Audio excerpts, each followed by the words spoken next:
ষষ্ঠ উপজেলা পরিষদ নির্বাচনের চতুর্থ অর্থাৎ শেষ ধাপে নির্বাচন আগামীকাল। এই ধাপে ৬০ উপজেলায় ভোট গ্রহণ অনুষ্ঠিত হবে। এরই মধ্যে কেন্দ্রগুলোতে নির্বাচনী সরঞ্জাম পাঠানোর প্রক্রিয়া শুরু হয়েছে। সোমবার মধ্যরাতে শেষ হয়েছে নির্বাচনী প্রচার। প্রচারের শেষ দিনে সকাল থেকে রাত পর্যন্ত সক্রিয় ছিলেন প্রতিদ্বন্দ্বী প্রার্থীরা। উন্নয়নের প্রতিশ্রুতি নিয়ে প্রার্থীরা যান ভোটারদের দ্বারে দ্বারে। এদিকে সুষ্ঠুভাবে ভোট গ্রহণে নির্বাহী magistrate, RAB, police, BGB, answer সদস্যরা মাঠে থাকবেন।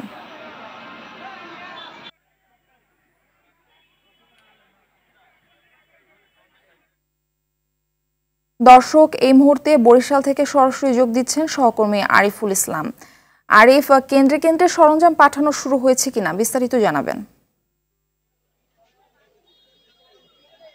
মারফি, ধন্যবাদ আপনাকে। আসলে চতুর্থ ধাপের নির্বাচন চলছে সাদেশনায় বরিশালেও, তবে বরিশালে কিন্তু এটি তৃতীয় ধাপের বলা যায়। তার কারণ তৃতীয় ধাপের যে নির্বাচনটি অনুষ্ঠিত হবার কথা ছিল গত ২৯ তারিখ, সেটি কিন্তু বরিশালের ঝড় এবং জলোচ্ছ্বাসের কারণেই কিন্তু সেটি পরিবর্তন করে ৯ তারিখ নেওয়া হয়েছে। সুতরাং চতুর্থ ধাপের নির্বাচনটি এখন তৃতীয় ধাপের মতো চলছে বরিশালে। এই ১০টি উপজেলার মধ্যে এই তৃতীয় ধাপে কিন্তু বরিশালে ৩টি উপজেলা নির্বাচন অনুষ্ঠিত হবে আগামীকালকে। আমি এখন আছি বরিশালের বাবুগঞ্জ উপজেলায়।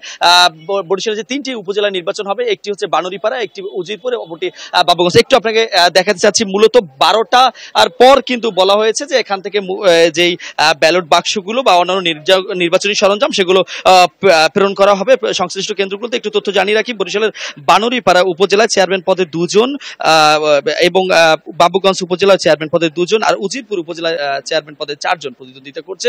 ইতিমধ্যে এই সকল ধরনের প্রস্তুতি গ্রহণ করেছে উপজেলা প্রশাসন এবং বরিশাল যে জেলা রিটার্নিং কর্মকর্তা। আমরা দেখেছিলাম যে সকালে কিন্তু বরিশাল জেলা পুলিশ লাইন্স থেকে যে পুলিশের যিনি পুলিশ সুপার রয়েছেন তিনি কিন্তু ব্রিফ করেছেন যারা ফোর্স রয়েছে তাদের উদ্দেশ্যে, এবং সেই ব্রিফের পরে কিন্তু তারা বেলা ১১টার পর তারা বরিশাল পুলিশ লাইন ত্যাগ করে এবং সংশ্লিষ্ট থানা এলাকায় এসে উপস্থিত হবে, এবং এখান থেকেই কিন্তু তাদের বন্টন করা হবে কে কোন কেন্দ্রে যাচ্ছে। তো সেক্ষেত্রে ইতিমধ্যেই এখানে আমরা দেখেছি যে পুলিশ রয়েছে, আনসার সদস্যরা রয়েছে, যারা যারা প্রিজাইডিং, সহকারী প্রিজাইডিং রয়েছে, তারাও কিন্তু এখানে উপস্থিত হয়েছে এবং সবগুলি প্রস্তুত যে খুব দ্রুত সময়ের মধ্যেই কিন্তু তাদেরকে এই নির্বাচনী সরঞ্জাম বিতরণ করা হবে, এমনটি আমরা তথ্য পেয়েছি। তবে এখানে যারা প্রিজাইডিং কর্মকর্তা রয়েছেন এবং সহকারী রিটার্নিং কর্মকর্তা রয়েছেন তারা আমাদেরকে জানিয়েছেন যে যেই সব এলাকা নদী মাতৃক, নদী যেহেতু বরিশাল আপনি জানবেন যে বরিশাল নদীকুল এলাকা, সুতরাং নদীর ওপারে যেসব কেন্দ্রগুলো রয়েছে সেই সব কেন্দ্রে কিন্তু মূলত ব্যালট বাক্সগুলো খুব দ্রুত সময় পাঠানো হবে এবং যেই সব কেন্দ্রগুলো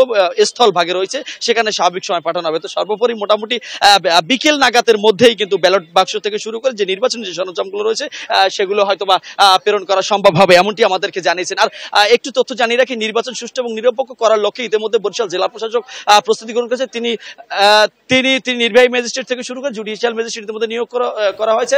আগামীকাল পর্যন্ত আসলে অপেক্ষা থাকতে হবে যে আজকে কি ঘটনা ঘটছে, যেহেতু প্রতিটি এলাকায় ঝুঁকিপূর্ণ অবস্থায় রয়েছে। মারফি, বরিশাল থেকে এই ছিল আমার কাছে নির্বাচনী সরঞ্জাম বিতরণের সবশেষ তথ্য। অসংখ্য ধন্যবাদ আপনাকে।